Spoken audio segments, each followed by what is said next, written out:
Hello dear student, स्वागत है आपका आपके अपने चैनल पे हम सबका कोचिंग। तो आज हम बात करेंगे कक्षा 9 क्लास 9 मैथ अध्याय 6 रेखाएं और कोण, जो कि बच्चों को सबसे डिफिकल्ट लगता है। ठीक है, किस तरह से पढ़ना चाहिए, कैसे पढ़ना चाहिए, मैं इसमें सारी चीज़ें आपको बताऊंगा कि कैसे पढ़ना है, क्या क्या चीज़ों को ध्यान रखना है, तभी आप आगे इम्प्रूवमेंट कर पाएंगे। यकीन मानिए, मैथ का जो रेखा गणित चैप्टर है, ये रेखा गणित है। रेखा गणित जो पार्ट है बहुत ही आसान है। आज हम यही डिस्कशन करेंगे कि इसमें हम क्या क्या चीज़ें पढ़ें पहले, ताकि हमको ये चैप्टर काफ़ी आसान लगे। ठीक है, तो चलिए आज हमारा ये लेक्चर नंबर फर्स्ट है। आप इस वीडियो को लाइक कीजिएगा, सब्सक्राइब कीजिएगा, और साथ में मैं लास्ट में कुछ क्वेश्चन पूछूंगा, उस क्वेश्चन के आंसर आप जरूर कमेंट बॉक्स में लिखिएगा। अच्छा, कमेंट बॉक्स में लिखने से एक चीज़ ये प्रॉफिट होता है आपको कि आपसे वो चीज़ें रिवीजन हो जाएंगी, जो चीज़ें मैं अभी आपको बताऊंगा। ठीक है ना, रिवीजन आएगा, वो सारी चीज़ें दिमाग में आती रहेंगी। तो चलिए आज हम चलते हैं आगे, कुछ चीज़ों को देखते हैं। तो चलिए देखिए, चैप्टर 6 जो है हमारा है 9th का मैथ का चैप्टर 6 जो है, जिसका नाम क्या है, रेखाएं एवं कोण, या रेखाएं और कोण, कुछ भी कह सकते हो। मुख्य बिंदु इसमें क्या क्या पढ़ना है, देखिए सबसे पहले हम जानना है रेखा क्या है। रेखाएं यानी रेखा के बारे में जानेंगे, और रेखा के साथ साथ हम किसके बारे में जानेंगे, कोण के बारे में जानेंगे। तो चलिए बात करते हैं, सबसे पहले हम रेखा के बारे में। मुख्य बिंदु क्या क्या है जो हमको पढ़ना है, आप नोट्स बना लीजिएगा अच्छे से, आप देखिए और नोट्स बनाइए, मेरी बातों को ध्यान से सुनिए और समझने का पूर्णतः प्रयास करिए। सारी चीजें बनेगी, कोई भी चीज असंभव नहीं है। चलिए देखिए, रेखा क्या कहलाता है, सबसे पहले हम बात करते हैं रेखा के बारे में। रेखा कई बिंदुओं से मिलकर बनी होती है। रेखा जो होती है वो क्या होती है, कई बिंदुओं से मिलकर बनी होती है। देखिए मैं आपको कुछ चीजें दिखाते जाता हूँ, तो आपको सारी चीजें थोड़ी सी आसान लगेगी। रेखाएं जो होती है वो कई बिंदुओं से मिलकर बनी हुई होती हैं। इसके दोनों ओर क्या होता है, तीर का निशान लगा हुआ होता है। इसके दोनों ओर क्या होता है, तीर का निशान लगा रहता है। तो आप देख सकते हैं, मैं आपको दिखा रहा हूँ। देखिए जो रेखा होती है, कुल मिला के जब हम रेखा खींचते हैं तो ऐसे कई सारी बिंदुओं से मिलकर बनती है। ऐसे वो इतने पास पास होते हैं कि हमको दिखाई नहीं देते हैं, और इनके दोनों तरफ होता है तीर का निशान लगा होता है। तो ये आपको पता होना चाहिए कि रेखा जो होती है वो क्या होती है, रेखा कई बिंदुओं से मिलकर बनी होती है और दोनों तरफ तीर का निशान लगा होता है। आप पहचान कर लीजिए, दोनों तरफ जब तीर का निशान रहेगा वही क्या है, रेखा है, अन्यथा वो रेखा नहीं है। अच्छा, रेखा के बाद आपके पास आता है मेन, दूसरा आता है रेखा खंड। रेखा खंड क्या कहलाता है, ये देखिए, एक रेखा, एक कोई रेखा है, रेखा का वह भाग, एक रेखा का वह भाग जिसके दो अंत बिंदु होते हैं। कितने अंत बिंदु होते हैं, दो अंत बिंदु होते हैं, रेखा खंड कहलाता है। देखिए जैसे ये रेखा था, अब मैं क्या कर रहा हूँ कि इधर यहां से काट दिया, यहां से काट दिया, तो इसके दो क्या हो गए, ये दो अंत बिंदु। मतलब इसका मतलब क्या हुआ कि रेखा आगे नहीं बढ़ सकती है। एक रेखा का वह भाग जिसके दो अंत बिंदु होते हैं, रेखा खंड कहलाता है। मैं पहले से लिख रखा हूँ, इसलिए लिख रखा हूँ ताकि वीडियो थोड़ी सी लंबी ना हो और आप अच्छे से थोड़ी सी देख के लिख लीजिएगा। देखिए नेक्स्ट अगर हम बात करते हैं, रेखाखंड क्या कहलाता है, एक रेखा का वह भाग, मतलब रेखा का ही भाग होता है जिसके दो अंत बिंदु होते हैं। देखिए दो अंत बिंदु है, इससे रेखा तो आगे नहीं बढ़ सकती है, वो क्या कहलाता है, रेखाखंड कहलाता है। उसके बाद हम बात करते हैं किरण के बारे में कि किरण क्या है। देखिए एक रेखा का वह भाग जिसका एक अंत बिंदु होता है, किरण कहलाता है। यानी एक ही अंत बिंदु होगा, या तो इधर अंत बिंदु हो सकता है, यहाँ अंत बिंदु हो सकता है, और लेकिन एक तरफ से रेखा क्या होगी, आगे की ओर बढ़ती रहेगी। तो ये तो हम ऐसा बना सकते हैं, तो ऐसा बना सकते हैं। तो देखिए ये तो रेखा ही था ना, ये रेखा है, और रेखा का ये क्या हुआ, अगर मान लीजिए एक तरफ का हमने अंत बिंदु, एक तरफ अंत बिंदु हमने कर दिया, तो इसका मतलब रेखा यहाँ से आगे नहीं बढ़ेगी, इधर आगे बढ़ेगी। ठीक, तो एक रेखा का वह भाग जिसका एक अंत बिंदु होता है, क्या कहलाता है, किरण कहलाता है। अच्छा नेक्स्ट हम देखते हैं, किरण हमने जान लिया, अब हम आगे देखते हैं चौथे नंबर के कॉन्सेप्ट में। आप देखिए हम बात कर रहे हैं किसके बारे में, देखिए संरेख और असंरेख बिंदु के बारे में। बात समझिएगा, संरेख बिंदु क्या है और असंरेख बिंदु क्या है। यदि तीन या तीन से अधिक बिंदु, देखिए तीन बिंदु होने चाहिए या तीन से अधिक बिंदु होने चाहिए, हम लेकिन कम से कम तीन जरूर होने चाहिए, मिनिमम तीन होने चाहिए, मैक्सिमम से कोई मतलब नहीं है, मैक्सिमम चाहे आप जितने ले लीजिए, मिनिमम तीन होने चाहिए, यानी कम से कम तीन बिंदु। यदि तीन बिंदु, ठीक है, तीन या तीन से अधिक बिंदु एक ही रेखा पर स्थित होते हैं, मतलब एक ही रेखा में स्थित है, तो तब वो बिंदु आपस में क्या कहलाते हैं, संरेख बिंदु कहलाते हैं। जैसे देखिए ए बी सी, ये एक रेखा है, इसमें तीन बिंदु एक ही रेखा में स्थित है, इसका मतलब ये क्या है, संरेख बिंदु है। अच्छा मैं ये भी कह सकता हूँ कि और मैं चाहे बिंदु ले सकता हूँ, ऐसा भी नहीं है। देखिए मान लीजिए मैं और बिंदु लेना चाहता हूँ कि मुझे एक और बिंदु चाहिए, तो मैं मान लीजिए इसमें एक और बिंदु ले लिया, डी नाम ले लिया, लेकिन एक ही रेखा में स्थित होना चाहिए, कम से कम 3 और ज़्यादा से ज़्यादा चाहे जितने हो सकें। यदि वो एक ही रेखा में स्थित है तब हम उसे कहते हैं कि वो बिंदु आपस में क्या है, समरेख है। देखिए ये समरेख बिंदु हो गए।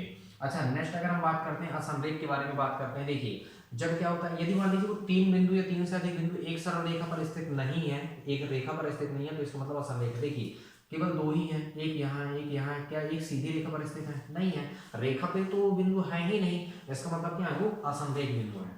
समरेख असमरेख। उसके बाद हम बात करते हैं कोण भुजाएं एवं शीर्ष के बारे में। सबसे मोस्ट इंपॉर्टेंट पॉइंट है ये, ठीक है, ये आपको विशेषता ध्यान रखना है किसी भी हालत में। देखिए अगर हम बात करते हैं कोण भुजाएं शीर्ष, ये तीनों क्या कहलाते हैं, कब बनते हैं? देखिए जब दो किरणें एक ही अंत बिंदु से प्रारंभ होती हैं, बात समझिएगा, दो किरणें, किरण तो ये था, देखिए ये एक तरफ अंत बिंदु होता है, लेकिन दो किरणें, एक किरण ये एक ही अंत बिंदु हुआ, देखिए दो किरणें चलने लगी, ठीक है। जब दो किरणें एक ही अंत बिंदु से प्रारंभ होती हैं, ये अंत बिंदु ये है और एक किरण ये प्रारंभ हो गई, एक किरण ये प्रारंभ हो गई, क्योंकि तीर का निशान एक ही तरफ लगा है। अगर दोनों तरफ तीर का निशान लगा है तो रेखा है, दोनों तरफ से तीर का निशान हट गया तो रेखाखंड है, और अगर एक तरफ तीर का निशान लगा है जिसका मतलब वो किरण है, और हम किरण के बारे में बात कर रहे हैं। तो देखिए जब दो किरणें एक ही अंत बिंदु से प्रारंभ होती हैं, मतलब यहां से वो प्रारंभ हो रही है, अंत बिंदु इधर रेखा नहीं बढ़ेगी लेकिन इधर बढ़ रही है दोनों तरफ, यानी ये अंत बिंदु है, तो उनके मध्य कोण बनता है, मतलब यहाँ पे क्या बनता है, एक कोण बनता है, यही है कोण, ठीक। अच्छा कोण को बनाने वाली जो किरणें हैं, ये कोण को ये किरणें बना रही है ना, तो कोण को बनाने वाली किरणें हम क्या कहते हैं, दोनों को हम क्या कहेंगे, तो कोण को बनाने वाली जो किरणें होती हैं इन्हें हम क्या कहते हैं, भुजाएं, मतलब ये और ये हमारी क्या है, भुजाएं हैं। तथा उभयनिष्ठ जो बिंदु है, ये उभयनिष्ठ बिंदु, उभयनिष्ठ का मतलब होता है बेटा कॉमन पार्ट, ठीक है, जहां से एक ही साथ से स्टार्ट हो रहा है, ये कॉमन उभयनिष्ठ बिंदु। इस उभयनिष्ठ बिंदु को हम क्या कहते हैं, दर्पण, सॉरी, इस उभयनिष्ठ बिंदु को हम क्या कहते हैं, तो हम कहते हैं कोण का शीर्ष कहते हैं। देखिए जब दो किरणें एक ही अंत बिंदु से प्रारंभ होती है, देखिए चित्र मैंने बना रखा है, एक ही बिंदु से प्रारंभ होती हैं, ठीक है, तो इनके मध्य एक कोण बनता है, ये देखिए इनके बीच में क्या बना, एक कोण बना। कोण को बनाने वाली ये जो रेखाएं हैं ये अब क्या कहलाने लगेंगी, भुजा कहलाने लगेंगी, और ये जो उभयनिष्ठ अंत बिंदु होता है ये क्या कहलाता है, यानी ये क्या कहलाता है, कोण का शीर्ष कहलाता है। नेक्स्ट हम देखते हैं आगे। देखिए अब बात आती है कोण के प्रकार के बारे में, ठीक ना, बच्चे हमेशा कंफ्यूज रहते हैं, ध्यान से सुनिए। कोण के प्रकार के बारे में अगर हम बात करते हैं तो देखिए पहला कोण बनता है न्यून कोण। पहला कोण कौन सा है, न्यून कोण, आपको रट लेना है, पहला कोण क्या है, न्यून कोण। 0 डिग्री से 90 डिग्री के बीच के कोण को, मैंने 0 डिग्री नहीं कहा, मैंने कहा 0 डिग्री से 90 डिग्री, मतलब 0 अंश से 90 अंश के बीच के कोण को हम क्या कहते हैं, न्यून कोण कहते हैं। देखिए ये क्या है आपके पास, न्यून कोण या तो ऐसा बन सकता है या तो ऐसा बन सकता है। अच्छा ऐसा कैसे बन गया, देखिए अगर मैं आपको थोड़ी सी बताता हूं कि न्यून कोण बनाते कैसे हैं, तो देखिए कुल मिला के जब सीधी रेखा, पहले इसको देख लेते हैं, समकोण क्या है, 90 डिग्री के कोण को समकोण कहते हैं। देखिए ये क्या हुआ, अगर ये यहाँ से ये अगर हम इनके बीच में देखते हैं तो ये कोण यहाँ पे कितने डिग्री का बन रहा है, ये वाला कोण बन रहा है कितने का, 90 डिग्री का। कितने का बन रहा है, 90, ठीक। देखिए 90 डिग्री के कोण को हम समकोण कहते हैं, पेपर में को पूछा जाता है ऑब्जेक्टिव टाइप में, 90 डिग्री के कोण को हम समकोण कहते हैं। ये क्या है, 90 डिग्री, चाहे हम इधर मुंह खोल के बना दें चाहे इधर मुंह खोल के बना दें। जैसे अगर हम खड़े भी हो जा रहे हैं ना, तो मतलब हमारे पैर के साथ जमीन और पैर का के साथ मध्य कितने कोण बन रहा है, 90 का बनने का समकोण बनता है, लंबवत कहते हैं इसको हम। अच्छा देखिए अगर हम इसको इधर झुका दे रहे हैं तो 90 से कम हो गया तो न्यून कोण हो गया, ये देखिए इधर झुक गया तो 90 से कम हो गया तो क्या हो गया, न्यून कोण हो गया, ठीक।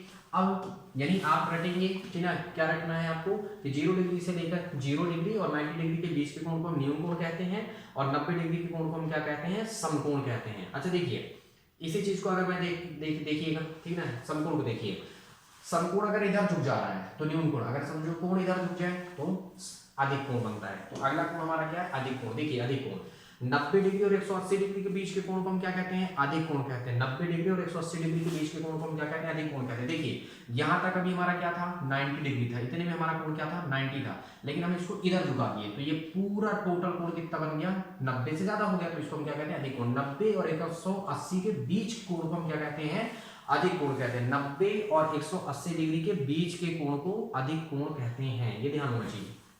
अच्छा देखिए हम इधर भी कर सकते हैं, इधर भी झुका दिए, यहाँ तक का तो 90 बन रहा है, मैंने बना रखा है, और इसको अगर हम आगे कर देते हैं कितना हो गया, अधिक हो गया, तो इसीलिए हम कहते हैं 90 से अधिक वाले कोण, 90 और 180 डिग्री के बीच के कोण को हम क्या कहते हैं, अधिक कोण कहते हैं।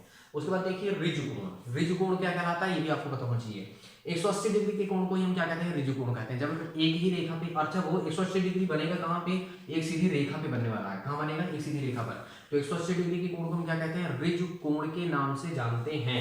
अच्छा आगे देखते हैं एक और, प्रतिवर्ती कोण क्या कहलाता है। तो देखिए 180 और 360 के बीच के कोण को हम क्या कहते हैं, प्रतिवर्ती कोण कहते हैं, ठीक ना। 180 डिग्री और 360 डिग्री के बीच के कोण को हम क्या कहते हैं, प्रतिवर्ती कोण कहते हैं। अच्छे से याद कर लीजिए। देखिए एक सीधी रेखा पर 180 डिग्री बना, अब 180 डिग्री से ज्यादा हो जाए तो 180 डिग्री से लेकर के अगर हम बात कर रहे हैं 180 डिग्री से अधिक होना चाहिए। देखो 180 डिग्री और 360 डिग्री के बीच के कोण को हम क्या कहते हैं, प्रतिवर्ती कोण कहते हैं। तो देखिए 180 यहाँ तक सीधी रेखा में 180 बनेगा, लेकिन हम आगे जाएंगे तो क्या हो जाएगा, 180 से बढ़ने लगेगा। तो जब 180 डिग्री से बढ़ने लगता है कोण, तो 180 डिग्री से बीच के कोण को हम क्या कहते हैं, प्रतिवर्ती कोण के नाम से जानते हैं। अच्छा इसको मैं थोड़ी से ऐसा कह सकता हूँ कि आप इसे इस तरह से बना लें। जैसे देखिए ये सीधी रेखा है, यानी ये वाला कोण अब यहाँ से बनेगा तो इधर या फिर क्या बनेगा, इस पे मत जाइएगा, है ना। ये तो मैं सिर्फ टॉपिक लिख रहा था, ठीक। यहाँ से बनेगा, ये 180 डिग्री का कोण है, ठीक है। ये आपके पास क्या हुआ, 180 डिग्री का कोण बनेगा।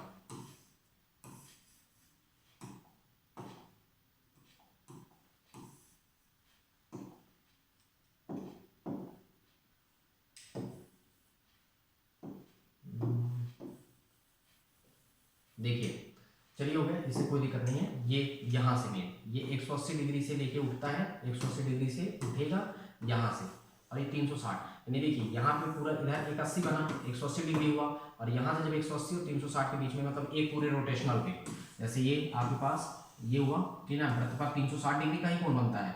अब देखिए जैसे यहाँ से उठा तो यहाँ से तो 180 हो गया, और 180 से इधर रिवर्स देगा तो 180 से 360 के बीच के कोण को हम क्या कहेंगे, प्रतिवर्ती कोण कहेंगे। समझ में आ जाएगा, धीरे धीरे समझ में आएगा, कोई दिक्कत नहीं। ठीक आगे देखते हैं थोड़ी से। अभी सिर्फ आपको याद रखना है, ठीक है, कि 180 डिग्री और 360 डिग्री के बीच के कोण को हम क्या कहते हैं, प्रतिवर्ती कोण के नाम से जानते हैं। अच्छा देखिए किसी भी कोण का यदि प्रतिवर्ती कोण निकालना है, किसी भी कोण का यदि प्रतिवर्ती कोण निकालना है तो आपको करना क्या होगा, आपको सबसे पहले क्या करना होगा, 360 के साथ घटा दीजिए, उसका प्रतिवर्ती आ जाएगा। फॉर एग्जाम्पल अगर मैं बताऊं कि देखिए अगर मैं कह रहा हूं कि 60 डिग्री का प्रतिवर्ती कोण बताइए, तो 360 में 60 माइनस कर दीजिए, तो जब 360 में माइनस आप कर देंगे 60 तो कितना हो जाएगा, 300 डिग्री उसका क्या है, 300 डिग्री उसका प्रतिवर्ती कोण है। मैं बोल रहा हूँ कि 100 डिग्री का प्रतिवर्ती कोण बताइए, तो 100 को आप क्या करना है, 360 के साथ 100 घटा दिए तो 260 बचा, मतलब 260 क्या है, 100 का प्रतिवर्ती कोण कहलाएगा। ठीक है, देखिए किसी भी प्रतिवर्ती किसी भी कोण का प्रतिवर्ती कोण 360 के साथ हम घटा के निकालते हैं। दो वर्ड हमारे पास और आते हैं, एक आता है पूरक कोण, एक आता है संपूरक कोण। अच्छा पूरक कोण क्या है, देखिए यदि दो कोणों का योग क्या होता है, एक समकोण होता है। दो कोणों का योग मतलब दो कोणों को अगर हम जोड़ें तो एक समकोण, एक समकोण मतलब अर्थात 90 डिग्री होता है। यदि दो कोणों का योग 90 डिग्री होता है तो ऐसे कोण को हम क्या कहते हैं, पूरक कोण कहते हैं। अच्छा देखिए यदि दो कोणों का योग क्या हो गया, दो समकोण होता है, अर्थात क्या 180 डिग्री, मतलब हम दो कोणों को जोड़ रहे हैं और दो कोणों को जोड़ने से क्या हो रहा है, 180 डिग्री आ रहा है, तो ऐसे कोण को हम क्या कहते हैं, समपूरक कोण के नाम से जानते हैं। अच्छा बेटा एक चीज तो हमेशा कंफ्यूज रहते हैं बच्चे, कंफ्यूजन में आता है कि ना कि पूरक कोण समपूरक कोण। ऐसा देखिए ना, इसको मैं एक तरीका बताता हूं आपको। पूरक, पूरक में कितने अक्षर हैं, 3, संपूरक में कितने अक्षर हैं, 4। तो आप ऐसा याद करिए ना कि पूरक छोटा होगा, संपूरक में 4 अक्षर मतलब बड़ा होगा। तो मतलब जिन अगर दो कोणों का योग क्या हो रहा है, 180 सॉरी दो कोणों का योग यदि 90 आ रहा है, कम है, तो इसका मतलब पूरक कोण है, और दो कोणों का योग यदि 180 आ रहा है तो इसका मतलब क्या है, संपूरक है। क्योंकि कंफ्यूजन कैसे होता है कि किसमें संपूरक, किसमें 90 डिग्री, मतलब किसमें 90 डिग्री का कोण बनता है, किसमें 180 बनता है। तो संपूरक मतलब आप देखिए पूरक 3 अक्षर है मतलब छोटा कोण मतलब 90, और संपूरक मतलब बड़ा 4 अक्षर आए मतलब बड़ा। आप समझ लीजिए, याद करने का एक तरीका है कि पूरक में क्या होंगे, तो किस दिमाग में आता है कि दो कोणों का योग यदि 90 डिग्री आता है मतलब एक समकोण आता है, तो उस कोण को हम क्या कहते हैं, आपस में वो क्या कहलाते हैं, पूरक कहलाते हैं। और अगर दो कोणों का योग क्या आ रहा है, 180 आ रहा है, तो उसे हम आपस में क्या कहते हैं, समपूरक कोण कहते हैं। बेटा आज आपको सिर्फ यहीं तक इतना ही याद करना है, और इतना याद करने के पश्चात आपको क्या करना है, इसे नोट्स में लिखना है। और जब आप ये नोट्स में लिखेंगे तो आपको सारी चीजें क्या हो जाएंगी, कंफर्म हो जाएंगी। अब मेरे ध्यान से कुछ क्वेश्चंस को सुनिएगा। मेरा पहला क्वेश्चन ये है, आप कमेंट बॉक्स में जरूर लिखिएगा, और यदि कोई डाउट्स होगा तो आप कमेंट में जरूर लिखिएगा, मैं उस चीज़ को जरूर कवर करने का पूरा प्रयास करूंगा। और ये कंटिन्यू वीडियो आपको बिल्कुल मिलने वाली है, और आप मन लगा के मेहनत करिएगा। चलिए अब ध्यान से सुनिए मेरा पहला क्वेश्चन। ठीक, रेखा पर कितने डिग्री का कोण बनता है, पहला क्वेश्चन है मेरा कि एक रेखा पर कितने डिग्री का कोण बनता है। दूसरा क्वेश्चन है मेरा कि किरण पर कितने अंत बिंदु होते हैं, किरण पर कितने अंत बिंदु होते हैं, और रेखाखंड पर कितने अंत बिंदु होते हैं, समकोण कोण कितने डिग्री का होता है, और प्रतिवर्ती कोण कितने डिग्री से कितने डिग्री के बीच को हम प्रतिवर्ती कोण कहते हैं, और समपूरक कोण किसे कहते हैं, और पूरक कोण कितने डिग्री का होता है, किन्हीं पूरक कोण कितने डिग्री का होता है। ये आज आपको इन क्वेश्चनों के आंसर आपको क्या करने हैं, देने हैं, कमेंट बॉक्स में देना है। और एक और क्वेश्चन मैं कर लेता हूँ आपसे, लेना कि त्रिभुज, क्योंकि अभी अपन को जरूरत पड़ने वाला है, बीच में कहीं ना कहीं जरूरत पड़ेगा, त्रिभुज के तीनों कोणों का योग कितने डिग्री होता है। ठीक है, थैंक यू बेटा। इस वीडियो को आप अच्छे से देखिएगा और शेयर करिएगा और अच्छे से कई बार समझने का प्रयास करिएगा। Thank you.